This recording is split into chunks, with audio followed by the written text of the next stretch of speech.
everybody, and welcome back to Halloween Town How-Tos. You know, I'm getting to the point where I am getting exhausted and I'm starting to get giggly stupid because I have honestly been trying to make this intro now all day. It's just, I don't know why, I just can't do it. So this video is going to be about how to make an Oogie Boogie Voodoo Mask trick-or-treat slide. You don't have to add the slide part to it. You can just do, you know, keep it a voodoo mask. So when I originally came up with this idea, it was just going to come out on Halloween. However, this morning the light bulb came on and I was like, I know where I'm gonna put this. I'm gonna put it on my front door. Because as you know, this year's theme is Oogie Boogie's Glow Bash, and the whole house is Oogie Boogie's lair, and it's all boarded up. So what better place to put this voodoo mask than front and center, excuse me, front and center on the front door, and the added bonus of adding the UV paint to really make it pop. So before we get started on that, I just have two things that I just want to try and say quickly. One, I reached 300 subscribers, which is awesome for me. That means 300 of you are tuning in and learning something from me, I hope. Or you're just tuning in for my quirky sense of humor, I guess. I don't know, but thank you so much. And the second thing is I finally know who I'm going to be for Halloween this year. Not that I'm sure you guys care, but each year I have been Sally, and I wanted to be something to scare the crap out of the kids this year. Because I'm never anything scary. I'm usually always something like Sally, nice, kind. And this year, I'm stepping outside of my box and my comfort zone, because I'm not like that. So I'm gonna give it a shot. Anyway, so I picked him up from Spirit of Halloween. They do not have costumes. So, guess what? Yes, I'm going to make a video on how to make a costume for him. I have a plan. I'm not going to use a sewing machine. I'm challenging myself to try and make it with no sew and a glue gun, because not everybody has a sewing machine. And if you have a sewing machine and you know how to use it. But for many people, they might not. And that's why I want to show you guys you can make a costume with either one. So you need an iron with the no sew. And if you don't have an iron, hopefully you have a glue gun. So, and you need glue sticks. I will be making that sometime in September. I don't know when, because I want to give you guys enough time if that's something you want to create. You're not stressed out and rushing. You'll have plenty of time to make this project, and I'm going to try to make it as cheap as possible too. So with that, guys, let's get started on this project. So I'm gonna flip this over, carve out these spots for the PVC pipe, liquid nails everything, and also run some in between these styrofoam boards, and then let it dry and flip it over and see what I got. Alright, so I'm just carving out the line that I made with the scissors, And I'm going to do the same for that. So I'll be right back. Okay, so I got these carved out, both sides, and I found that just these two pieces on either side I can't clamp. So I do want to clamp this center, and then for these guys I will stick some skewers. Hold on. Stick some skewers in the sides.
All right, I threw some extra liquid nails so it seeps down into the sides. I have my skewers in to help reinforce the sides, and then the clamps so that way it pulls the center tight to get a good contact and seal on these guys. So now I'm going to let this dry overnight. I'll see how it is in the morning, whether I can, cut into it to get my shape or not. So I will see you later. All right, so the boards have dried. As you can see, they are not level, but that's okay because I'm going to do a skim coat of either plaster or joint compound just to smooth this all out. So I did a rough sketch of the voodoo mask and kind of where I want the mouth hole. So I'm going to go ahead and cut this out.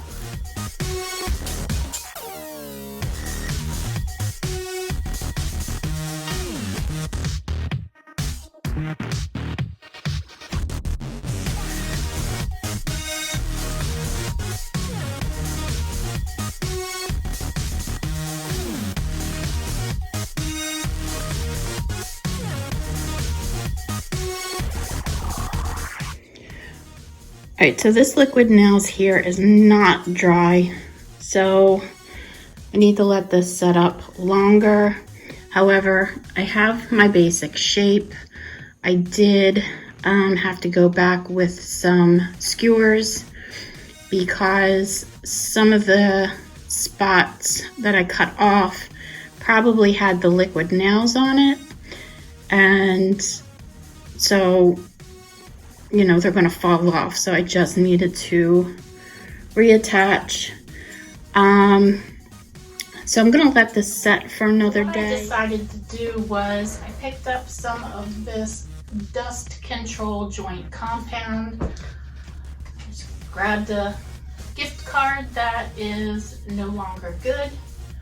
I'm going to put a thin layer And then I'm gonna lay some newspaper in strips across it, just as if I was doing paper mache, because I think that's gonna help it not crack and also add an extra layer of bonding. So let's give this a try.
Okay, so this is pretty dry. When I placed the pieces of newspaper down, I ran them horizontal because the boards ran vertically. So I did, to make it more stable, you want to go the opposite way. And I did do maybe like, I know I did like one whole cover, and then just some spots I added some additional newspaper. And then I went in and I added just some that were crumpled up like so to give it some texture when I paint this. Now I'm going to take these pieces of styrofoam that I put into pieces and build up the mouth section.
Okay, so what I did was I ripped apart my square styrofoam so that way They're just kind of like small single sheets in a way. But I wanted this rough texture for the outside because just like this, I'm going to be throwing some joint compound and doing it like I'm paper macheing it. And I wanted this opening to have a very deconstructed rough feeling, while on the inside I tried to keep all of the smoother pieces. Can you get off it, please? Come on. Yeah. Thank you.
Alright, so I'm all done doing the paper mache around.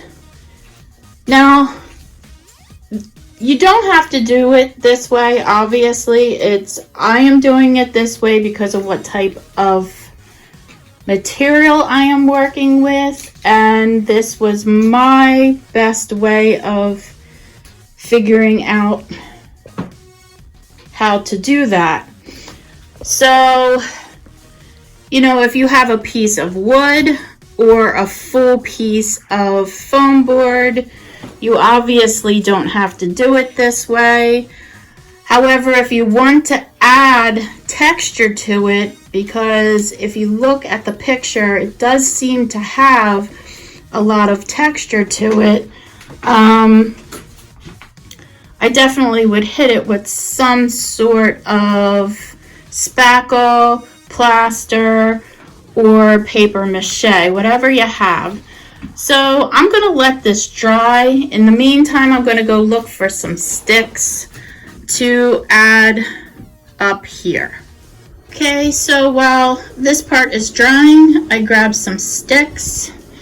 I have them placed roughly where I want them. I'm going to glue them in place because that area is dry already.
What I did for painting, I did use exterior house paint. I have black and white. They are flat.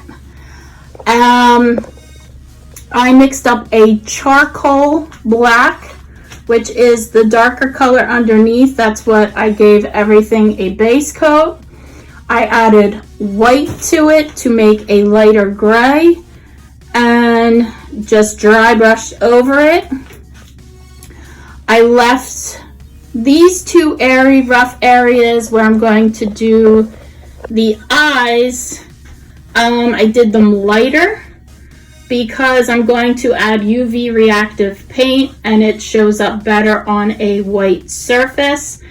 So I'll do that and then probably come back in with some more gray and fill in the white areas, but not completely, but just to give it more of a swirling depth look. I painted the inside of the mouth white because I'm going to be hitting this with red UV paint. And then while my brush had white on it, I kind of just went back over and hit some more of the textured areas just to give it more of a, I guess, faux stone appearance. So that's where I'm at now. I'm gonna let this dry and we will continue in a little bit. Okay guys, I found my candles. These are remote. They have, like, this one's brighter than this one. It is programmable. These are not rated for outdoor use. However, these will be under the eave protected. I've done this before where I've taken a white candle and just dripped wax around here to create a seal, because that's where you take it out to put the batteries in. So I don't want to make anything permanent. However, if I can help moisture not get in there, that would be great. It does have holes all the way through, so it could drip out, like if there was any moisture, but I don't want to deal with that. So that is my plan. I'm not quite sure yet how I'm going to attach this. I have an idea in my head, so let's just see where that goes. Okay, so because this is styrofoam and there's such a thin layer of this, then I'm going to drive the scissors into the styrofoam and set the candles in.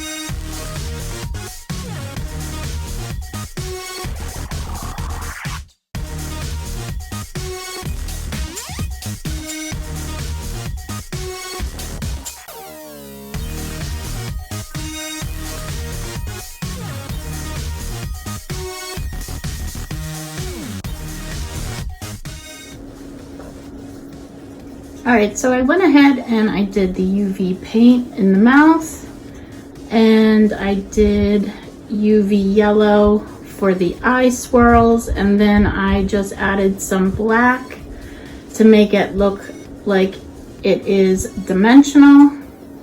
And now let's hit it with the black light. Alright, so here is the mask with the black light on. I really like the way the eyes and the mouth just light up, and then how it looks without the black light. I think both ways look awesome. So I'm gonna turn the camera around and wrap this up. Alright guys, so that does it for this video. I hope you give this project a try. Whether you use other materials or not, I'm just giving you a jumping off point and showing you it took a lot of time, but in the end it was pretty simple. Next project, I'm going to be making a few tombstones because I want to do witch hazel, Hensbane, and Deadly Nightshade. So I hope you guys tune in. And with that, get making, get creative, and I will see you next time on Halloween Town How To's. Bye bye, everybody.